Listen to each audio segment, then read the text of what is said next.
और मेरी अब मेरी इस पर सुन लीजिए थोड़ी सी। स्टेज बंद कीजिए आइंदा के लिए, ये ऊंचा स्टेज बनाना बंद कर दीजिए। हम सब सामने बैठकर सुनेंगे बयान, सिर्फ बोलने वाले की कुर्सी रहेगी, मैं भी सामने बैठूंगा आइंदा इंशाअल्लाह, अल्लाह खैर से लाए वो वक्त। ठीक है भाई उलमाए किराम, स्टेज ख़त्म, मेहराब में कुर्सी होगी, हम सब सामने बैठे होंगे, जो कोई भी बोल रहा होगा, जो प्रोग्राम चल रहा होगा, हम सामने बैठ के सुनेंगे। आजकल तो मुहज़्ज़ब दुनिया में तरीक़ा ही है, बड़ी बड़ी कॉन्फ्रेंसों में वज़ीर आज़म तक सामने बैठता है। बोलने वाले के लिए एक वो होता है, क्या कहते हैं उसको, इस मिनस्सा डाइस, अरबी में डाइस होता है, बस एक अनाउंसर के लिए होता है और एक स्पीकर के लिए होता है। तो बोलने वाला बोलता है, सब सुनते हैं सामने बैठकर। बस ये कि ख़ास मेहमानों के लिए ज़रा अच्छी कुर्सियाँ होती हैं, बाकी आम कुर्सियाँ होती हैं, लेकिन इस इधर नहीं होता ये। अब मेरी ज़बान इस पर खुल गई तो मुझे बोलने दीजिए। खामखा एक नुमाइश होती है। लोग समझते हैं, बहुत से लोग कि साहब अल्लाह वालों को देख रहे हैं हम, तुम तो अल्लाह वालों को देख रहे हो, अल्लाह वालों का वैसे नुकसान हो रहा है। सही बता रहा हूँ मैं मजाक नहीं कर रहा हूँ, मैं सही बता रहा हूँ कि ये जो अल्लाह वाले इधर बैठे हैं, अगर इनका नफ्स इस पर खुश होने लगे और शैतान इनके ऊपर हमला करने लगे तो कौन बचाएगा भाई? सिर्फ नुकसान ही नुकसान है, क्या फ़ायदा है? क़यामत के दिन ये थोड़ी पूछा जाएगा कि स्टेज पर कितनी दफ़ा बैठे थे या स्टेज पर कितनी मुमताज़ जगह पर बैठे थे।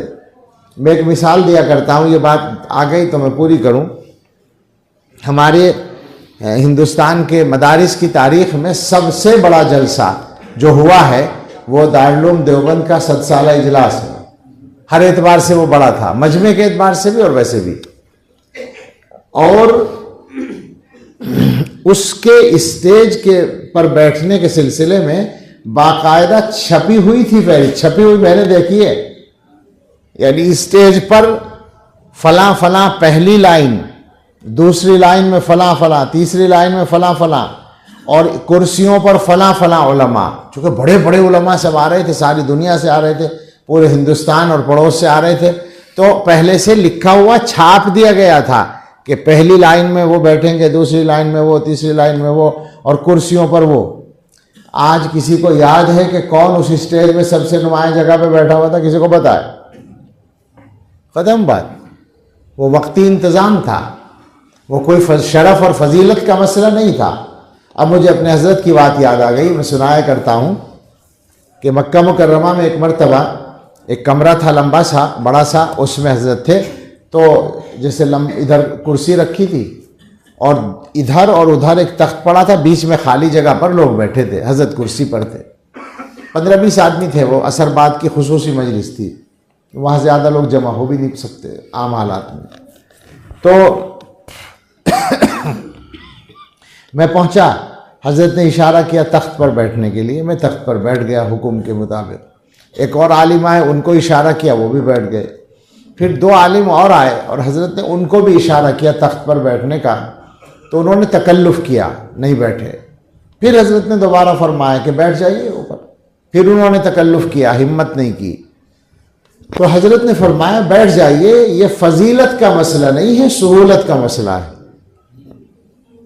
यानी नुमाया जगह पे आपको इसलिए नहीं बिठाया जा रहा कि आप बहुत अफजल हैं, ऊंचा करके बिठाना है, आसानी के लिए बिठाया जा रहा है। तो ये नुमाया बैठने का शौक़ हम सबको छोड़ देना चाहिए। आइंदा मौलाना इमरान साहब के जलसे में ऊंचा स्टेज नहीं बनेगा, और वो इसलिए नहीं कि वो गिरने का खतरा है, कभी हमारे मुफ्ती नदीम गिर जाए, इसलिए नहीं, बल्कि आज ये मौका मिल गया मुझे कहने का, तो इसीलिए ताकि ये चले सिलसिला। फिर स्टेज के शौक़ ख़त्म कर दें, जहाँ तक हो सके ख़त्म कीजिए। बाज़ जगह मजमा बड़ा होता है और यहाँ भी कर सकते हैं, चौकी पर रख दें कुर्सी, आसान है। तो मजमे के लिए कुर्सी को ऊंचा कर दें, लेकिन स्टेज ख़त्म कीजिए।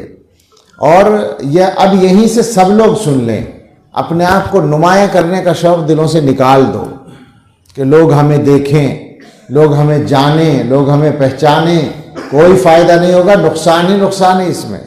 अल्लाह ताला की तरफ से कुछ पहचान किसी की हो जाए, वो अल्लाह की तरफ से हो तो वो अलग बात है, वो नेमत है।